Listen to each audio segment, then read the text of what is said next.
So I'm Bo Platt. I guess like most of the others that have come before me, grew up in the lagoon, and I was talking with Dana the last couple of days about my childhood swimming in the lagoon and walking around the grass flats, hunting crabs and everything. So we had a great time discussing that. And now I probably got the easiest job of anybody introducing our keynote speaker, Maggie Hurchalla, because I really don't think she needs an introduction. She's pretty much one of the, I think, most highly respected environmentalists, and really, I would say legendary, although that kind of would date us. But on a personal note, it gives me a chance to rekindle a relationship. I first met Maggie a little over 40 years ago when I was right out of college, teaching high school down in Martin County. And I had the privilege of teaching several of her 4 children. I don't remember how many of them, but I knew them all. And they were great kids. And I also enjoyed the fruits of Maggie's labors. She had, at that time, just begun a 20-year stint as a Martin County Commissioner and worked tirelessly to protect the aquatic environment and also the land environment in Martin County. And I enjoyed the benefits of that. So I've respected and admired her work for quite a while, so I don't think I need to say anything else. Without further ado, Maggie Hurchalla.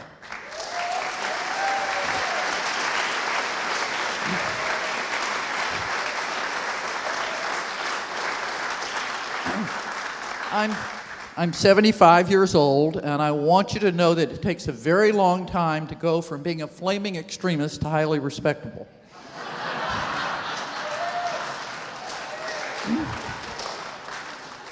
Dana reminded us something with an earlier song that I hope when you leave here you won't forget.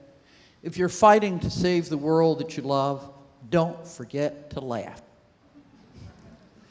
I'm supposed to tell you what to do. We could wring our hands and blame Obama, but that wouldn't do any good. We made mistakes. We got the water wrong. What happens to our waterways is all about what happens to the land around them and every drop of water that runs off that land.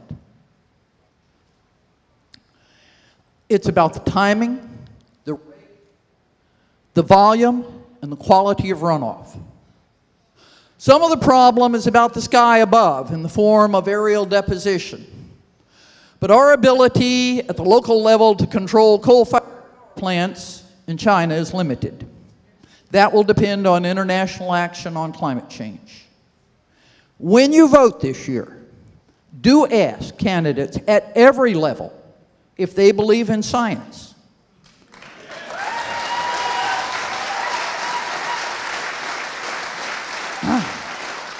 And if they believe in climate change and rising sea level, and if they don't vote.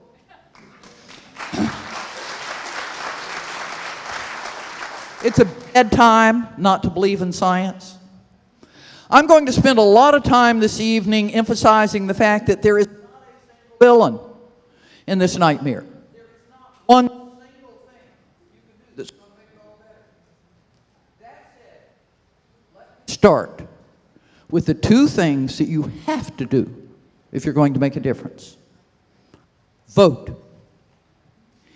If you are not registered to vote by August 1st in a party that stands a chance of winning in the November election, you are not likely to have an influence on the result.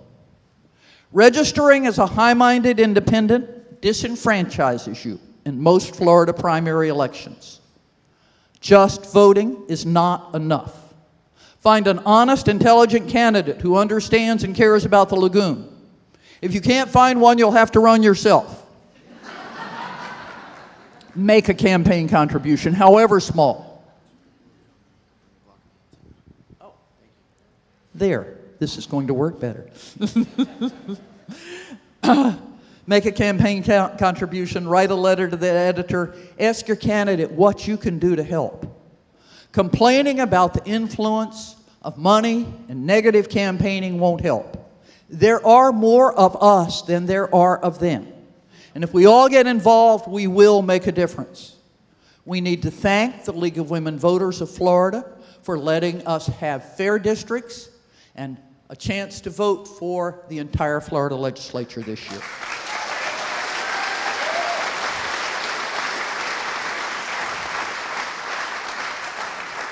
The second thing we have to do all over this state is to buy land. That's why we passed Amendment 1. Runoff from the land is the key to the health of the lagoon. Buying, restoring, and preserving native habitat is as close as we're going to get to playing God and guaranteeing a sustainable future and a peaceful coexistence with the earth. You get the idea of the importance of land use in terms of nutrient concentration and runoff when you look at the numbers. Runoff from natural wetlands has 1/40th, that's not 1/4, that's 1/40th of the phosphorus found in runoff from impervious urban areas and groves. If we take care of our natural areas, they will take care of us. Those are the two general things you have to do. The next set of generalities has to do with strategies to make a difference. Number 1, close the barn door. If the horses are loose and they're raising hell and it's going to cost a whole lot of money to get them back in the stable, for God's sakes, close the barn door. If we know that high-risk, high-density septic systems are going to fail and require sewage connections, then it's time to stop approving them for new development.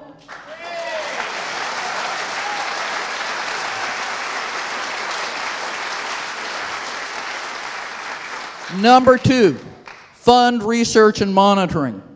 Arguing doesn't solve problems. Working from a realistic set of facts does.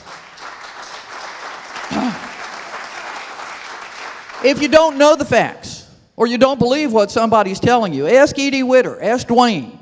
They'll give you credible, honest answers. If we continue to refuse to spend the money to identify the problems, we will never solve them. We need to remember that we already know a lot of stuff. And we're doing too much research on stuff we know. We are not doing enough research on things we need to find out. Like, why did the 50,000 acres of seagrass die? Coal, nutrients, chemicals? Speculation gives you a hypothesis. Research gives you an answer that might help you keep it from happening again. Number 3, go for the low-hanging fruit. If it's cheap and it's quick and we've got strong evidence it will make a big difference, do it, and do it now. Don't wait till you know all the solutions to all of the problems and have enough money to address them all at once. Number 4, educate. I think that every public official, locally or statewide, should be mandatory that they attend the 3rd grade class of the nearest environmental center.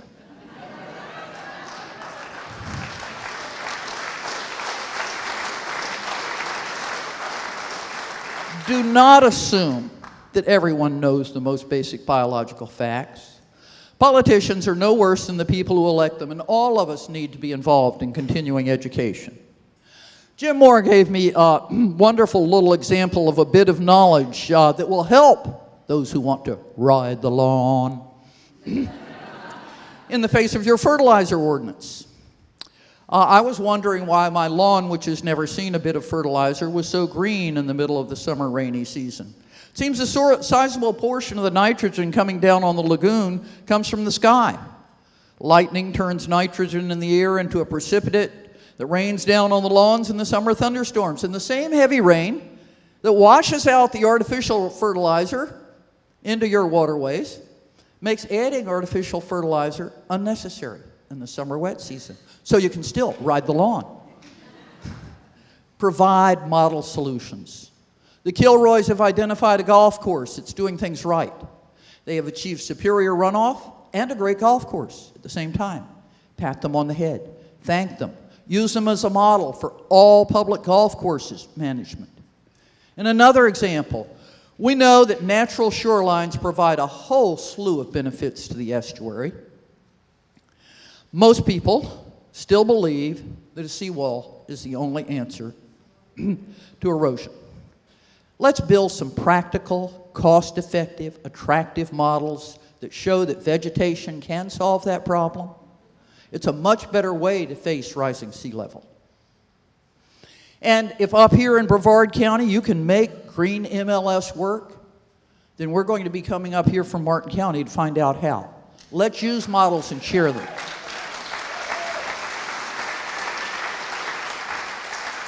There are a whole lot of specific areas where we know the answers and we need to act. The first is drainage. Our stormwater rules for new development don't adequately reduce nitrogen and other pollutants. Phosphorus settles out in the stormwater ponds with the suspended solids. Nitrogen stays in the water column and it goes into the aquifer and over the weir. This is a secret.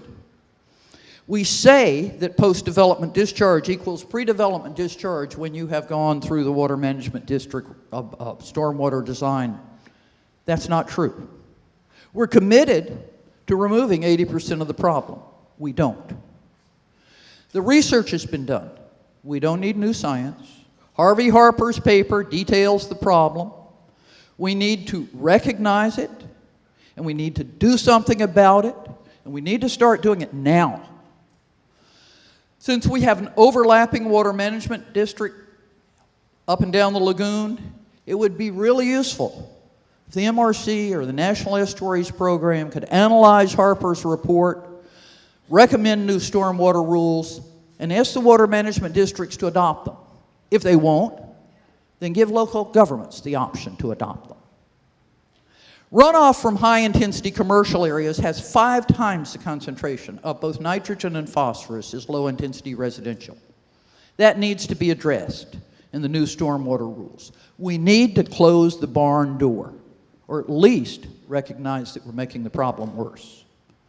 On a different note, most local governments have an open space requirement for new development. Most of that open space is grass and adds to the problem. Preservation of native habitat on site is a valuable tool that needs to be used more. If you leave a patch of palmettos instead of grass, you don't have to clear it and sod it and fertilize it and mow it and spray ugly chemicals on it.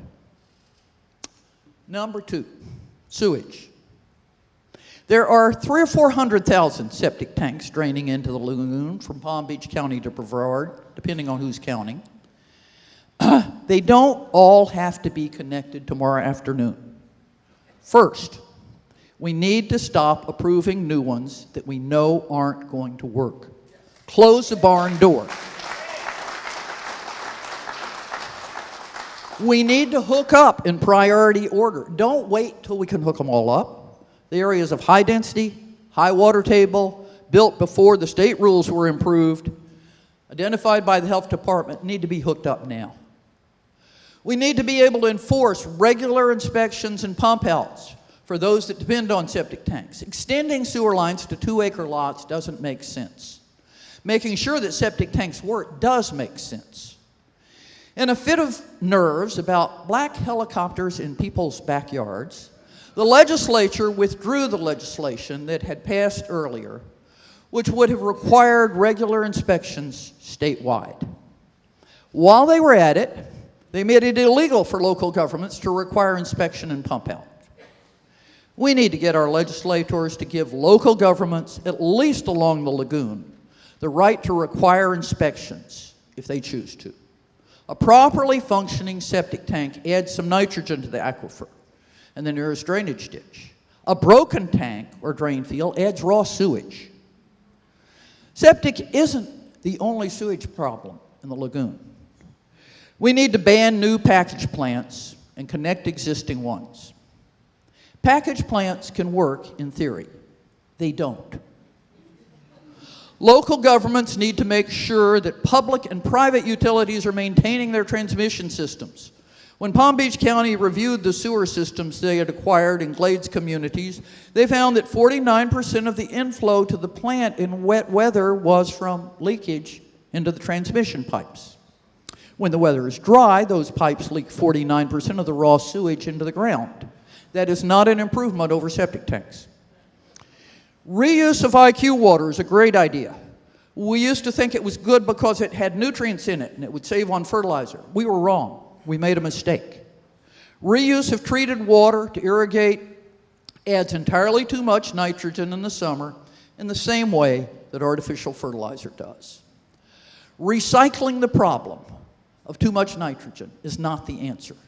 The state standard for IQ water is 10 milligrams per liter. If you do the math and multiply a 5 million gallon a day sewer plant, that's a whole lot of tons of nitrogen. Sewer plants can get rid of nitrogen by running a shallow water column over an anaerobic substrate. Nitrogen bubbles off back to the air that it came from.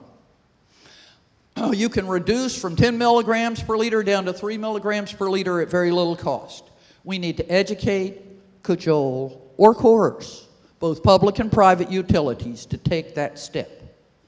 We also need to remember that when we say that we need studies to track whether the problem is all septic tank effluent, and we track Splenda to find that out, that we're tracking IQ water as well as septic tank water. The problem of biosolids is another unintended consequence of sewage disposal, and one that you probably haven't thought a lot about recently because it's been swept under the rug. We used to spread wet sludge from urban sewer plants over rural pastures. It was supposed to be tracked and monitored, but clearly that wasn't happening. And so around 2010, they changed the rules, and now Class AA solids from sewage plants are dry instead of wet. They tend to come as pelletized. They're diluted with mulch to reduce the concentration of heavy metals and nutrients. And then they're deemed to be fertilizer, and they aren't tracked and regulated anymore. We are now pretending that there is no problem in Florida with the disposal of sewage sludge. Each year, 300,000 dry tons of biosolids contribute 33 million pounds of nitrogen and 13.2 million pounds of phosphorus into our watershed. Like the wet sludge, the utilities need to get rid of the stuff, come rain or shine. They give it away or they sell it cheap. Again, if you do an expensive radioisotope study to prove that septic tanks are the villain because you found some nitrogen from human waste, you may be measuring what came off fertilized pastures. We need to be shouting about this from the rooftops. The impact is huge. Biosolids currently being dumped in the region will have a legacy phosphorus effect for 30 years to come. We need to do something about it now. We need to find a solution for getting rid of urban sludge that does not recycle it. Recycling problems is stupid. The irony is that the utilities that brag about solving the problem by doing a good thing and extending sewer lines are the fiercest lobbyists for unregulated sludge disposal. Let's not do that. Let's all go in the same direction. Number 3, agriculture. It has a bigger impact on the lagoon than urban development because the counties along the lagoon have 2 or 3 times as much agricultural land use as urban land use. The drainage systems for much of the agricultural development were put in place before we had any rules about stormwater management. Agricultural runoff, like urban runoff, has high nutrient concentrations. Cows, even cows with guns, don't use septic or sewer. In tropical Florida, chemicals are a necessary part of growing crops. I want to emphasize that all of that does not mean we should shoot farmers and stop eating. It does mean that we've got to get a whole lot better handle on how to fairly split the cost between property owners and taxpayers and bring about real improvements in ag runoff. We adopted a polluter pay amendment in Florida in the 1990s. It's not enforced. We need to figure out when to use carrots and when to use sticks. We know that mandatory BMPs that were required with monitoring have actually improved runoff in the EAA. We know that voluntary BMPs paid for by the taxpayers in the Northern Everglades haven't worked. The state seems to be going backward instead of forward in finding solutions. Here is an area where regional research can find models that work and then press the legislature to at least let us do them in the area of the Indian River Lagoon. Chemicals. It's easy and it's not irrational to get paranoid about chemicals. We can't avoid them all. That said, there are things we know about and we should do something about. We become used to spraying weeds instead of pulling them up. We become so used to it that not using Roundup is considered infeasible. Ask your Parks Department. But before you keep using it, before you ask your employees to keep using it, I suggest you carefully read the most recent scientific studies on what it does to masculinity. Number 5. Whose water is it? Currently, the residents of the state of Florida own the water on the ground and under it and in our waterways. We have the best of Eastern and Western water law. The legislature seems hell-bent to privatize Florida's water. They started doing it in an incremental fashion. 20-year permits and 50-year permits. Next it'll be 100-year permits. Make them stop. If we privatize water, we've lost the ballgame. If we give away what we have, we will never get it back.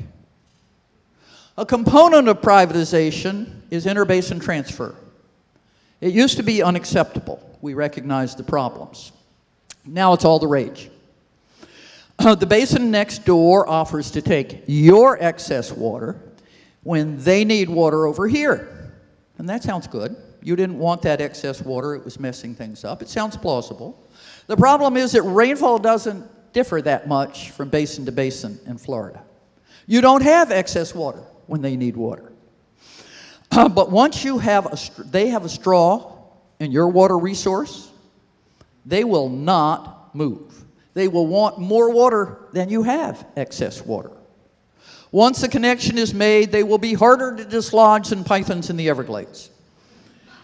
Your tax dollars are now studying a scheme to move excess water from the St. Lucie watershed up to citrus groves along the northern Indian River Lagoon.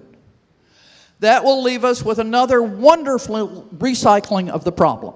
You have probably noticed that Orlando's run out of water, so they're going to connect to the St. Johns River to get water. And the St. Johns River evidently has excess water to give to Orlando. Orlando, which doesn't have enough water, then sends its excess water down to Lake Okeechobee, which causes a problem. And then they dump Lake Okeechobee on us out the C-44 canal. And the plan is to route it back up to the St. Johns region because the St. Johns doesn't have enough water. Do you get the circle? The modeling's been done. It shows it doesn't work. The project just keeps on keeping on. Number 6, in the end, the biggest mistake, the biggest insult to our lagoon and to all of our waters came about because we drained the swamps and the uplands around them. We dump lots more water off the land. We dump it in big slugs. It's dirty water, and we dump it at the wrong time. It has been suggested that your problem up here is too little flushing and ours is too much. That oversimplifies. I suggest we not try to solve the problem by flushing more here and flushing less there. The problem is we got the water wrong on volume, timing, rate, and quality. Above all, we need to get the water right. You would think we would have learned by now. First, for those of you who remember, Lake Okeechobee went belly up with lake-wide blue-green algae blooms. Then in the 90s, Florida Bay turned pea green and all the seagrass and sponges died. And the bonefish industry died. Then we had lesion fish, a very polite way to talk about something really gruesome looking, in the El Nino in 1998 in the St. Lucie. And then in 2013, we had neon green slime where we couldn't dip a toe anywhere in the estuary for the entire summer. And then brown tide, where absolutely everything died, including the horseshoe crabs. you'd think we'd get the message. Enough is enough. Edie Witter is fond of pointing out that we need to science the shit out of the problem. We need to do more studies on what we don't know. We do not need to do more studies on conclusions where we already have documented answers. We need to do solutions. We need to translate what we know into persuasive and understandable solutions. We need to focus monitoring research on the things that we do need to learn. And above all, we need to avoid finger pointing and glib answers, and we need to work together. If you get depressed at the lack of progress, remember, when all the bait shops along the lagoon had their privies out at the end of the dock, we are educable. Remember, there are more of us than there are of them. There are lots more people who love the lagoon than there are who hate it or who just don't care. If we do what we know we have to do, we can get where we want to go. Thank you.